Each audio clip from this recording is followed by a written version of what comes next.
Ladies and gentlemen, one final story before we close today's show. Well, cooperative banks for small and medium farmers are seeing governance, tech gaps, and that's the word coming in from NABARD chairman Shaji K V in an exclusive conversation with ET Now's Jude Sannith. He also spoke about NABARD's climate fund, rural tech startups, and more. Let's listen in.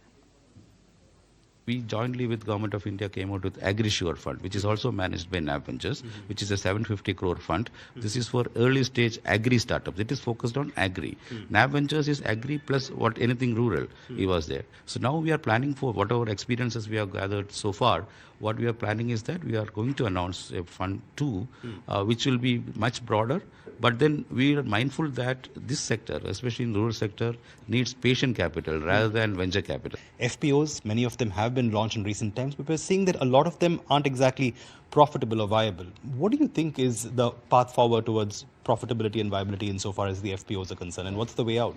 If you see the philosophy of FPOs, drawing from our experience of collectivizing those people who are in the rural areas, we started with collectivizing women through SHGs, and then farmers already were collectivized in terms of cooperatives. So now we thought of cooperatives were having little legacy issues. So a new age setup like farm producer organization should come in. So NABARD started it as a as a pilot project, and then followed up. Government scaled it up as a 10,000 FPO scheme, which is already aware.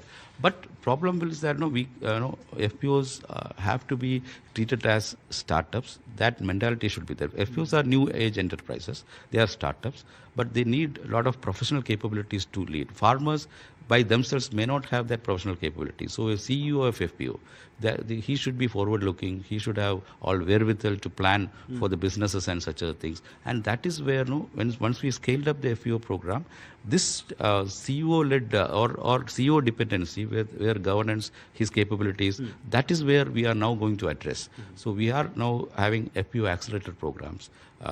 3 such pilots are running. One such pilot just concluded in Karnataka, where we found that around 30 FPOs was under the accelerator program.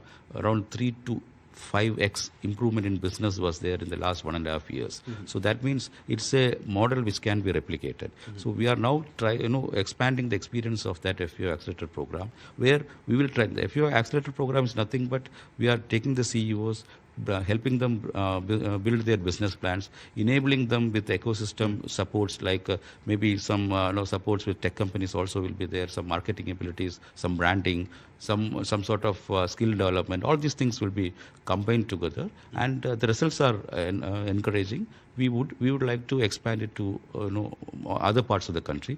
So FPO movement is in the early stages of saying that it is a runaway success.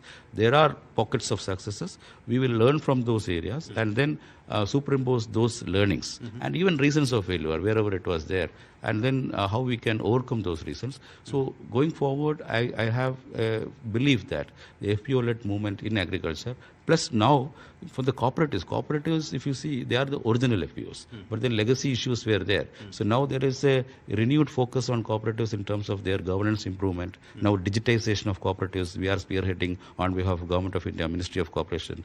Government of India has formed this separate ministry itself.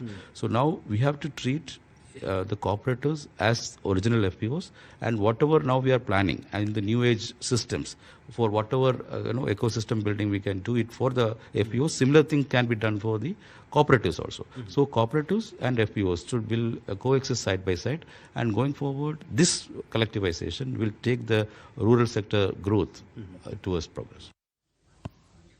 And with that, it's a wrap on this edition of Startup Central. Goodbye, and thank you very much for staying tuned.